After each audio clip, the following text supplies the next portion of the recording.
Good afternoon. Happy 4th of July to all of my friends in the USA. It is Gina with Little Midwest Reborns and Dolls. I am doing my 4th of July video. Yes, I sort of cheated a bit, but this was the best I could do. You will see laying down in front of you, I have my Nicholas. I do not have red and I do not have white. Hair bows or anything. So what I did is I took as close to red as I could come.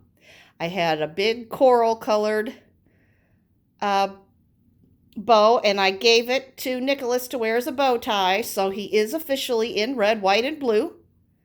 Then next to him, sleeping, is my Alyssa, and she is wearing a navy blue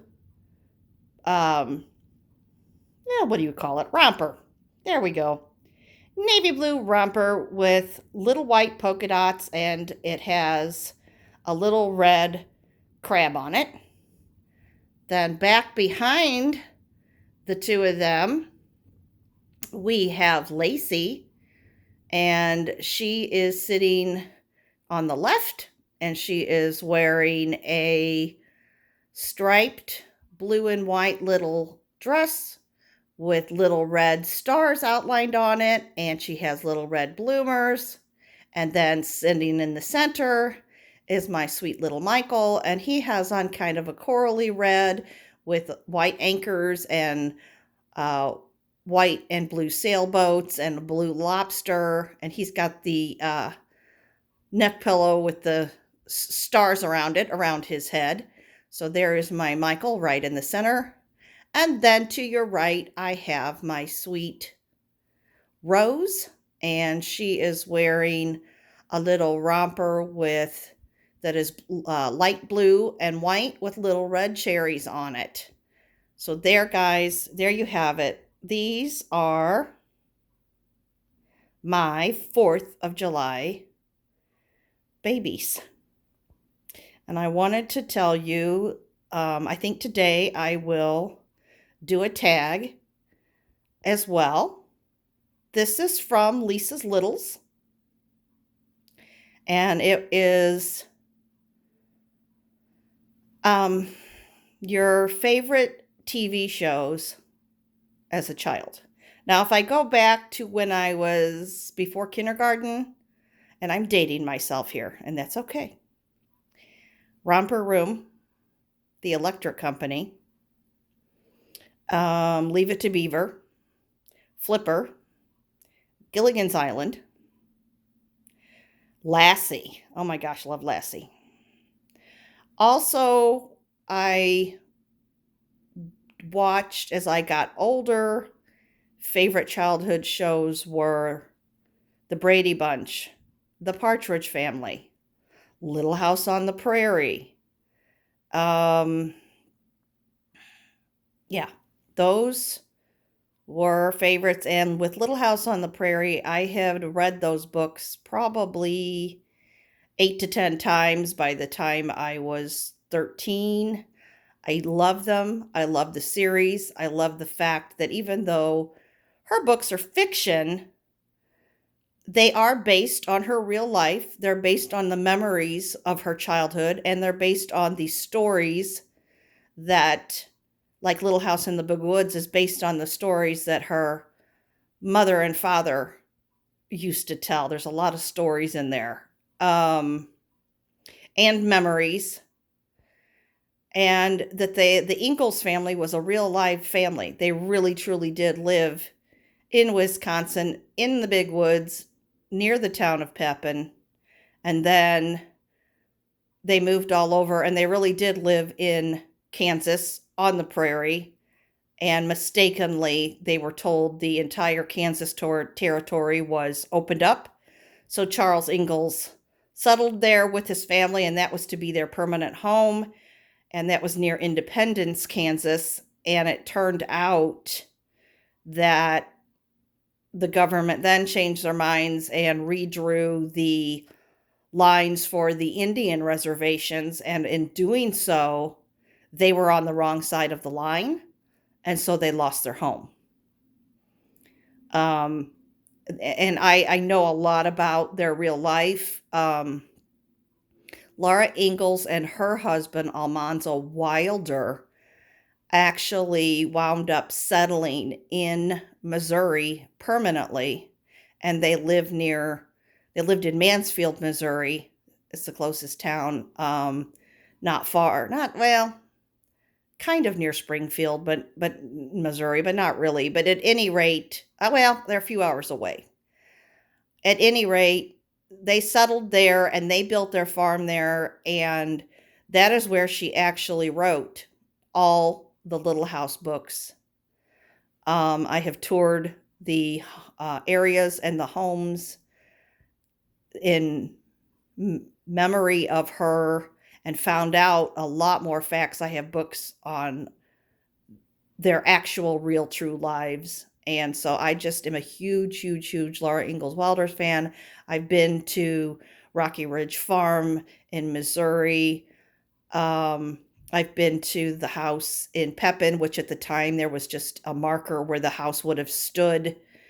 And I've been to the rebuilt cabin and what it would have looked like in Kansas. I would love to go to Walnut Grove, Minnesota, and see where the farm was there.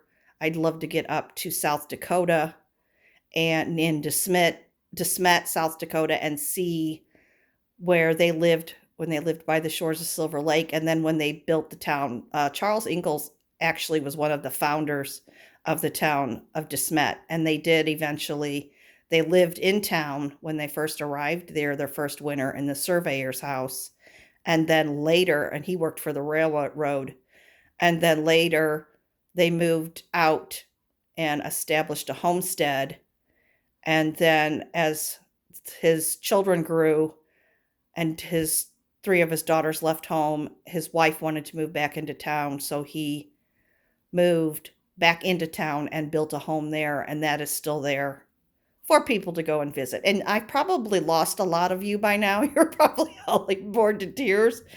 But anyway, so the whole reason I got off onto that trek was because I loved Little House on the Prairie. Now, I will tell you, that show was not authentic to the books and not really super authentic to their real lives. A lot of it was made up stories. Some things were true.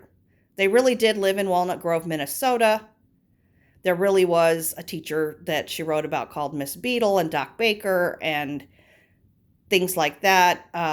Nellie Oleson really was a kind of nemesis of her, but the real life Nellie came from two different people that she had met in real life, and she kind of combined their personalities and made the character of Nellie Oleson. So anyway, lots of interesting little facts. If you ever watched Little House, you may be like, you've totally lost me. I never watched Little House on the Prairie, Gina. I'm done with your video and was done probably 4 minutes ago. But at any rate, I just wanted to say happy 4th of July. And I really wanted to do Lisa's tag. I think it's a great tag to remember our favorite shows. I mean, with Lassie, I love animals, and Lassie always helped Timmy. And with Flipper, I always loved how the dolphin was so intelligent, and they had made friends with the boys. And of course, they always get into some kind of mischief. Leave It to Beaver. I mean, if you've seen that, the Partridge Family. I loved how they made music, and there was the band, and oh my gosh, David Cassidy was so cute. So anyway, Brady Bunch, I just always thought it would be neat to have a huge, big family like that. And of course, the kids, everything is always resolved. It was such a loving family, and they all accepted each other, even though it was a blended family. They all treated it as if all 6 children had been born to that mom and dad, and, any problems that the kids had were resolved within 30 minutes. So I loved it. And I was fortunate. I have to say that I have a lot of wonderful memories of my own childhood. So anyway, folks, happy 4th to all my friends in the USA, to all my friends who live in Australia or in the UK or Canada. I just wish you a very happy Monday, and I hope that you had a wonderful day. And I will tell you, I do have big changes coming to my nursery, and I'll go into that in another video. But for now, remember, enjoy your babies, enjoy your families, love each other, and always remember that God loves you too. Take care, my friends. Bye.